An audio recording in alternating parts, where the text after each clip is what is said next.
Welcome in, everyone. We're diving into the world of Franz Kafka today. Specifically, we're looking at excerpts from two of his most well-known works, The Trial and The Metamorphosis. You ready for this? Always ready for a bit of Kafka. He's not exactly known for lighthearted themes, is he? Definitely not. But that's what makes his work so fascinating, right? He takes these everyday anxieties and blows them up into these surreal, unforgettable stories. It's true. And his writing just gets under your skin. You can't shake it off easily. Like in The Trial, which we'll start with, the opening scene alone is just wild. A man named Joseph K. is arrested on his 30th birthday. No warning, no explanation. Yeah, talk about a bad birthday. Right, like can you imagine you're just going about your day and suddenly you're caught in this bureaucratic nightmare, accused of, well, we never actually find out what he's accused of. That's the thing with Kafka, isn't it? It's all about this pervasive sense of uncertainty, this feeling of being lost in a system that makes no sense. Absolutely. And the details he includes just add to the absurdity of it all. Like the arresting officers are these low-ranking guys, almost apologetic, offering to fetch K breakfast. Almost polite, you could say, while they're taking away his freedom. It's such a brilliant way of highlighting the insidious nature of power, right? These seemingly insignificant figures exerting their authority in this very banal yet terrifying way. And Kafka doesn't let up, does he? The trial itself is nothing like what you'd expect. It happens in these bizarre everyday locations, attics, cramped apartments, highlighting that contrast between the mundane and the absurd. And Kay is completely lost in this system. He tries to get answers, to understand the charges against him, but it's like hitting a brick wall every time. Exactly. The legal process is deliberately convoluted and opaque. It's a perfect representation of a powerlessness we can feel when confronted with large, faceless institutions. And you see that sense of helplessness reflected in the other characters too, right? Like Mrs. Gruback, Kay's landlady. She's terrified of the authorities, too afraid to even speak out. She represents that learned helplessness that Kafka captures so well. And then there's the washerwoman who interrupts Kay at the worst possible moment. It's such a strange detail, but it adds to the feeling that life just goes on, even in the midst of this Kafkaesque nightmare. And let's not forget about the whip man. Oh, right. He appears out of nowhere to punish the arresting officers for some minor infraction. It's a stark reminder of the brutality lurking beneath the surface of this so-called justice system. And that brutality only intensifies Kay's feeling of helplessness. His uncle, seeing this whole ordeal as a disgrace, he pressures Kay to get a lawyer, Dr. Hold. But Dr. Hold, he's a strange character himself. It's putting it mildly. He's obsessed with his connections, always name-dropping important people, but he doesn't seem to actually do anything to help Kay. It's almost like he's more interested in being connected to the court than in actually challenging it. And that ambiguity is classic Kafka. Yeah. He leaves us wondering if Dr. Hold is even trying to help Kay, or if he's just perpetuating the very system that's oppressing him. And then we meet Block, another one of Dr. Hold's clients who's been completely broken by his own trial. He's a stark warning to Kay, like, this is what happens if you let this system consume you. It's like a glimpse into Kay's potential future if he doesn't find a way out. And there's this fascinating dynamic with Lainey, the lawyer's assistant, who seems to both exploit and comfort these men who are caught in the legal system. It's hard to tell if she's trying to help them or just take advantage of their vulnerability. It's just another layer of complexity in this already tangled web. Eventually, Kay decides he's had enough of Dr. Hold's vague pronouncements and lack of progress. He fires him. It's a big turning point in the story. It's like Kay's finally realizing that relying on the system, on anyone within the system, isn't going to get him anywhere. He has to take matters into his own hands, even though he still has no idea what he's actually facing. He's stepping out into the unknown, which, in Kafka's world, can be a terrifying prospect. And to make matters even more complicated, Kay gets some advice from a manufacturer he works with. This manufacturer tells him about a painter, Titorelli, who does portraits for the court. It's like even the art world in Kafka's universe is entangled with this oppressive bureaucracy. Exactly. And Kay's hesitant to get involved with Titorelli. He's worried about his reputation, his job. But at the same time, he's becoming increasingly isolated and paranoid. Which makes sense, right? He's being judged, but he doesn't know by whom or for what purpose. It's this constant, inescapable pressure.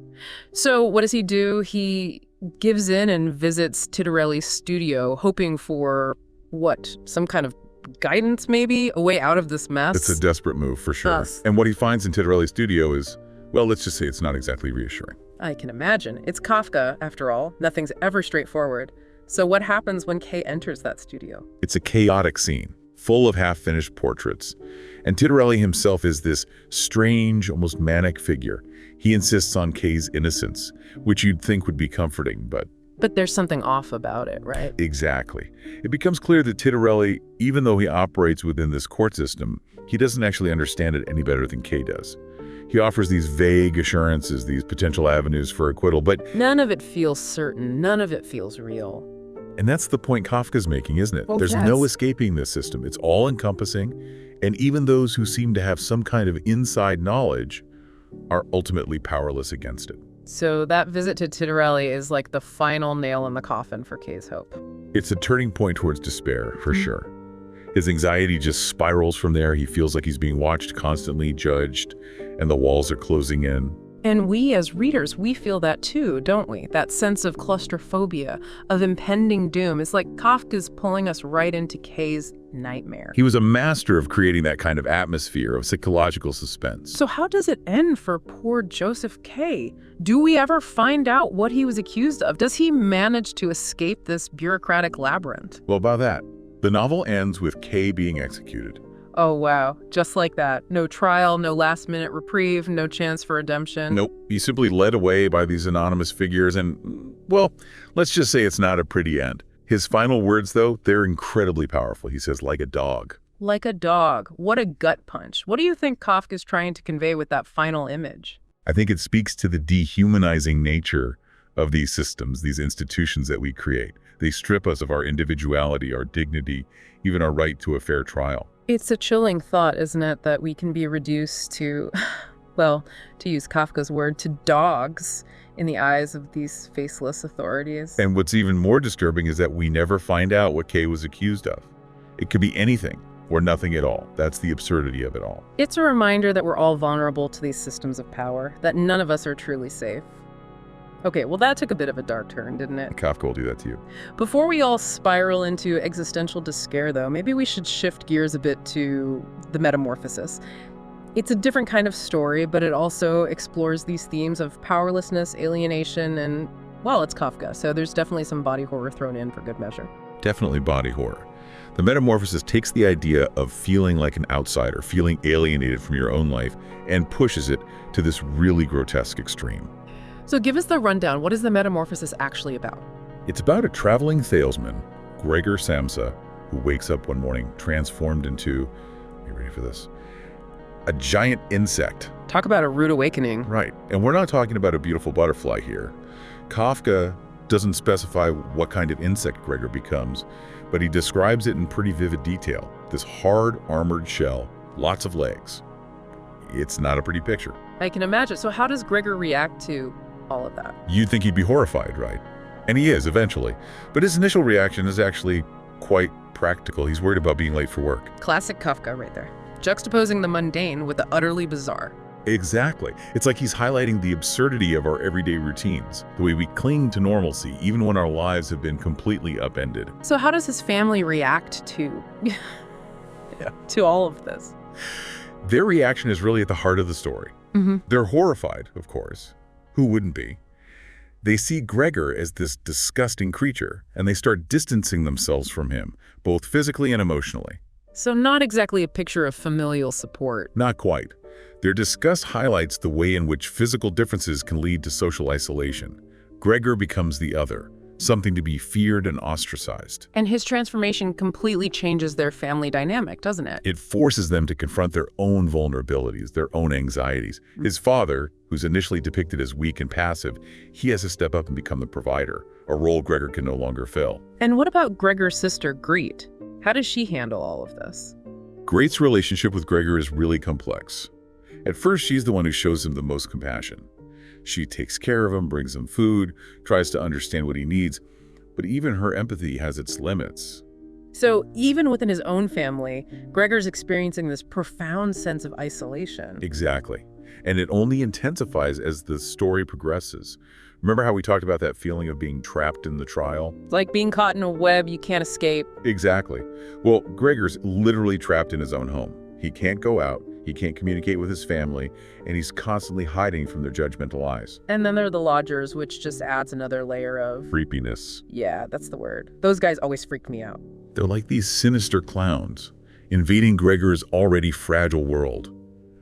The family has to hide him away even more, treating him like this shameful secret. It's like he's being erased, not just physically, but from their memories, from their lives. He's becoming the very thing they fear most, a monster in the attic. And that's the tragedy of Gregor's transformation, isn't it?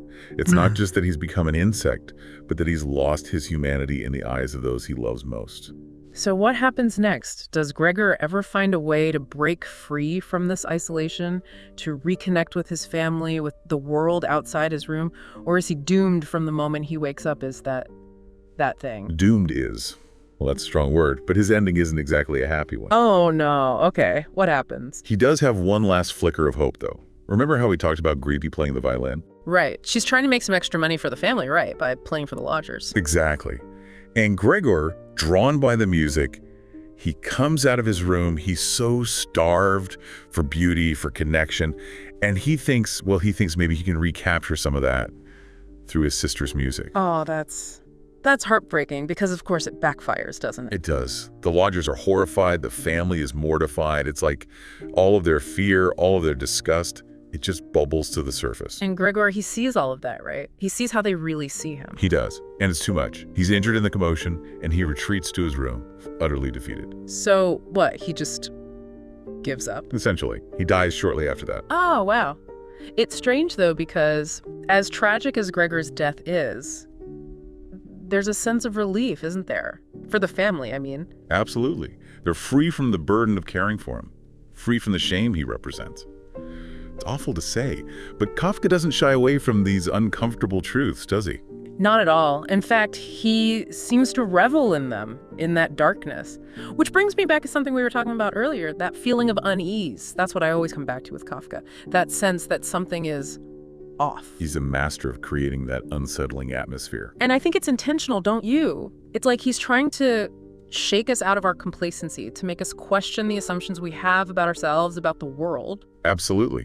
He wants us to see the cracks in the facade of everyday life, the absurdity, the potential for horror that lurks beneath the surface. And maybe by confronting those uncomfortable truths, by staring into the abyss, so to speak, maybe that's how we find our own humanity. That's a powerful thought, and I think you've hit on something really important. Kafka isn't offering easy answers. He's not telling us what to think or how to live our lives. Yeah. But he's giving us the tools to ask those difficult questions ourselves. He's making us confront the absurdity, the uncertainty of it all. And maybe in that space of not knowing, that's where we find some kind of freedom. Freedom from those systems, those expectations that try to define us. Exactly. It's like Kafka saying, hey, the world might be a strange, unsettling place, but you don't have to be defined by it. You can create your own meaning. You can write your own story. That's a great note to end on, I think. It is. So as we wrap up our deep dive into the mind-bending world of Franz Kafka, what's the one thing you hope our listeners take away from this conversation? I hope they're left with a sense of wonder, a questioning wonder, a desire to explore those dark corners of the human experience that we often try to avoid. To ask those big, uncomfortable questions, to embrace the absurdity, and to never, ever stop searching for their own truth. Beautifully said. Thanks for joining me on this Kafka-esque journey. Until next time, keep exploring, keep questioning, and try not to turn into a giant insect.